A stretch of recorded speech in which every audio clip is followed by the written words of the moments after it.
Lagos, Nigeria. A newborn cries under a tin roof. Her mother, 16, mixes powdered milk into a bottle using water from a rusted tap. The label says Nestlé.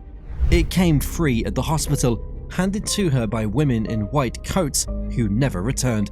The powder runs out. The next tin costs more than she can afford, so she stretches it, dilutes it. 2 weeks later, the baby is buried behind the house. No ceremony, no headstone, just a shallow grave marked with a stick. Most people know the name. It's on water bottles, coffee jars, chocolate bars, and powdered milk. Nestlé has been part of everyday life for more than a century. The largest food and drink company in the world. 2,000 brands, one image, trust. But trust is easy to sell, especially when the product is survival. In hospitals across Asia, Africa, and Latin America, Nestlé's logo appeared beside newborns. Free formula, friendly advice, promises of health backed by science. Not every family had clean water. Not every parent could afford the next can. The company knew that. It sold the product anyway.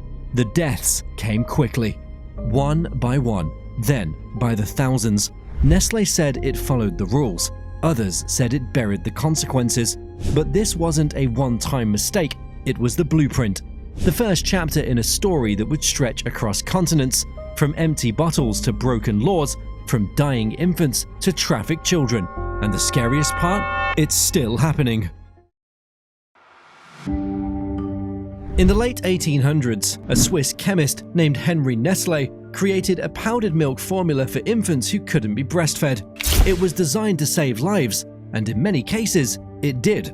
By the mid-20th century, Nestlé had become a trusted name in infant nutrition. Hospitals stocked their tins, doctors recommended them.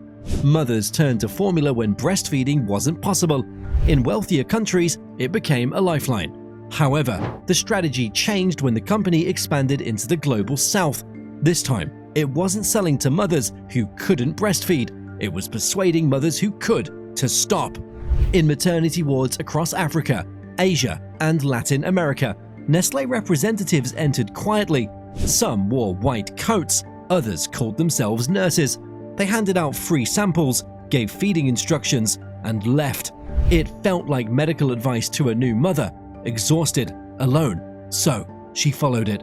What she wasn't told, every bottle of formula reduced her milk supply. Within days, her body began to stop producing breast milk. Then, the free samples ran out. Her baby cried. She went to the market. 1 tin of formula cost more than she made in a week, so she stretched it, mixed it thinner. She did what she could. But there was no clean water, no sterilizer, no fridge. She used what was available: a river, a barrel, a rusty tap. The label offered no warnings in her language. Doctors started seeing a pattern: infants arriving limp and losing weight, dehydrated, failing to recover from minor infections. The same symptoms were in Jamaica, Ghana, Peru, and Bangladesh, not from starvation, but from formula made with unsafe water, from bottles that couldn't be cleaned, from milk that was too diluted to nourish. A 2018 study by the National Bureau of Economic Research found this wasn't isolated. Infant mortality rose by 27% in areas without clean water after formula entered the market. One survey in Jamaica found that mothers who used formula in the first week after birth lost the ability to breastfeed entirely. There was no going back. Still, the campaign grew. Nestlé's strategy wasn't hidden, it was branded. Posters hung in clinics, sales reps returned, this time as nutrition educators. Starter kits were handed out, leaflets are left in waiting rooms, donations made to hospitals. The formula wasn't just food, it was marketed as progress. One internal Nestlé memo described breastfeeding as natural but inadequate. The ads showed spotless kitchens, healthy babies, and sterilized bottles. They didn't show the grave sites, or the mothers who blamed themselves for doing what they told was best.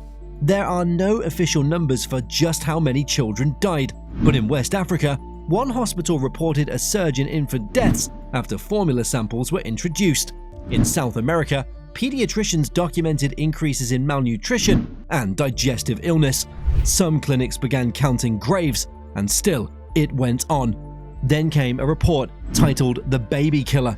Published in Britain by the advocacy group War on Want, it revealed how Nestlé pushed formula into hospitals without clean water, follow-up care, and warning. It didn't accuse Nestlé of poisoning anyone.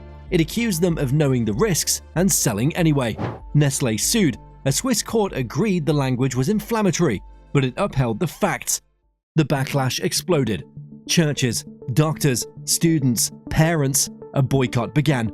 Protesters targeted grocery stores, flyers were handed out, sick babies are placed beside tins of formula. In the US, the campaign reached Congress. Doctors testified about preventable deaths, about babies fed with river water, about mothers who couldn't read the label. The pressure worked. International organizations stepped in. The World Health Organization, UNICEF. Their conclusion was clear. In low-income regions, formula feeding kills. Breastfeeding saves lives. In 1981, a global code was introduced. No more direct advertising, no free samples, no gifts to doctors or hospitals, no marketing disguised as education. Nestlé agreed to comply. But on the ground, little changed. In Laos, a 2011 audit showed that formula samples still appeared in clinics.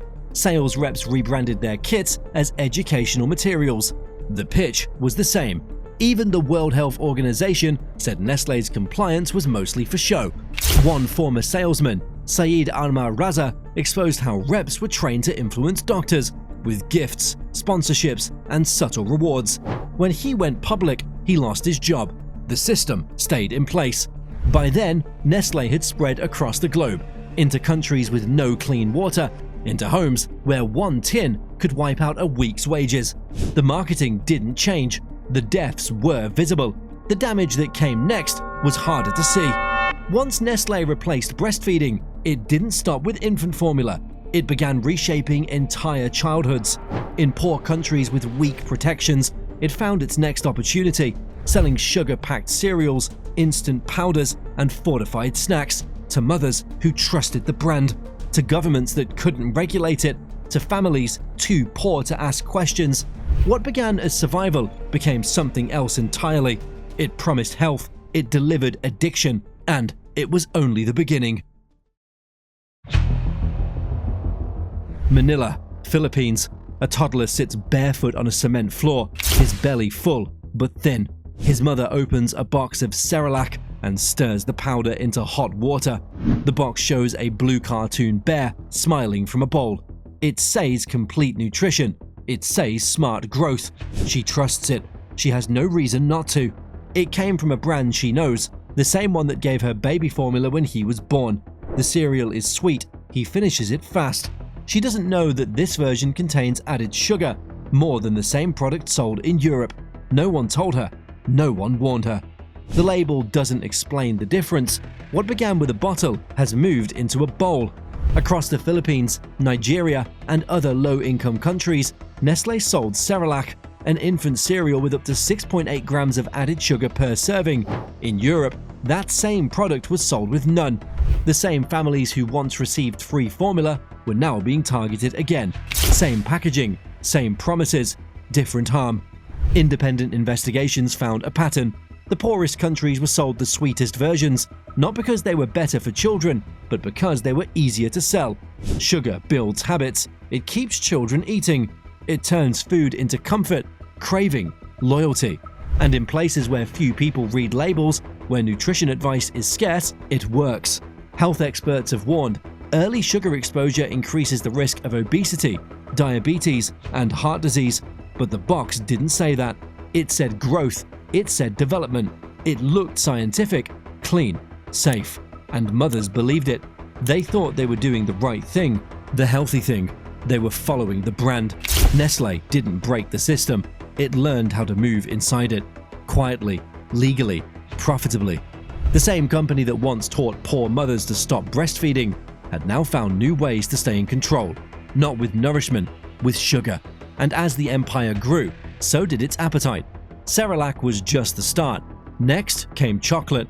A global craving Nestlé turned into one of its most powerful weapons, one of its fastest growing markets, one of its most profitable lies.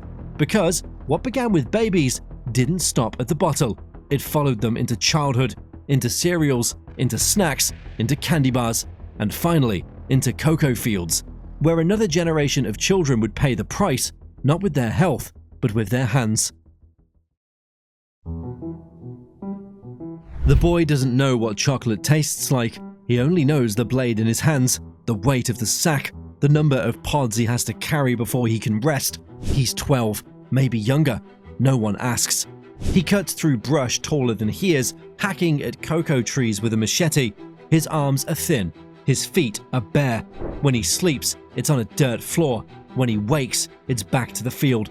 This is how cocoa is harvested in much of West Africa. 2 countries, Ivory Coast and Ghana, produce over half the world's cocoa. The beans pass through exporters, traders, and processors before reaching chocolate factories, then into Kit Kats, Crunch Bars, and Nestlé Easter eggs. The brands are familiar, the labor behind them is not. In 2024, Nestlé made nearly €9 billion from chocolate and sweets. Kit Kat helped drive nearly 9% annual growth, making chocolate one of the company's fastest expanding segments. The profits were easy to trace, the origins were not. The first major warnings came in the late 1990s. Journalists and aid workers reported children working full-time on cocoa farms, not helping parents, not earning pocket money, working alone. Some had been trafficked across borders, lured with promises of wages, then left unpaid and invisible. They carried sacks heavier than their weight, they swung machetes, handled pesticides. Most had never been to school. Some didn't know what chocolate was. Nestlé didn't own the farms. That became the defense. Nestlé bought from cooperatives. Cooperatives bought from farmers. Exporters handled the rest. The trail had gone cold when the cocoa reached the store shelves. That distance made accountability harder and harder to demand. In 2001, Nestlé and other chocolate giants signed the Harkin-Engel Protocol, a voluntary agreement to eliminate the worst forms of child labor in cocoa within 4 years. The deadline passed, then another, then another. Each delay came with a new language: commitment, progress, partnership, but in the fields, little changed. In 2005, Nestlé said, "We do not tolerate child labor in our supply chain and are committed to its elimination." That was nearly 20 years ago. By the mid-2010s, over 1.5 million children worked in cocoa across Ivory Coast and Ghana. Many were under 12, many worked full days. A 2020 US Department of Labor study confirmed it. Child labor hadn't decreased. In some areas, it had risen. Nestlé pointed to ethical sourcing programs like Fair Trade and Rainforest Alliance, but its report showed that less of half of its cocoa came from certified farms. The rest moved through unmonitored channels. No audits, no tracking, no accountability. In 2010, Nestlé commissioned a report from the Fair Labor Association. It confirmed what journalists had already shown. Children were still working. The tools hadn't changed. The hours hadn't changed. Nestlé published the report. It promised action. The system stayed the same. In 2021, 8 boys from Mali filed a case in the US Supreme Court. They said they'd been trafficked, forced to work without pay on cocoa farms linked to Nestlé and Cargill. The court dismissed the case, not because the abuse hadn't happened, but because Nestlé didn't own the farms. That was enough.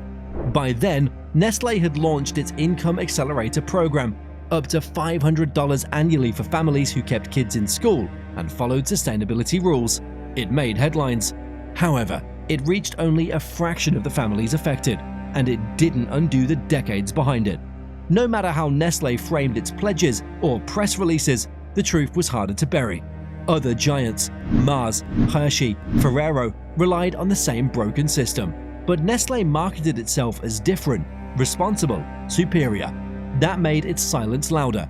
A 2019 NORC study found that over 40% of children in farming households in Ivory Coast were engaged in child labor. Most were unpaid. Many worked in hazardous conditions.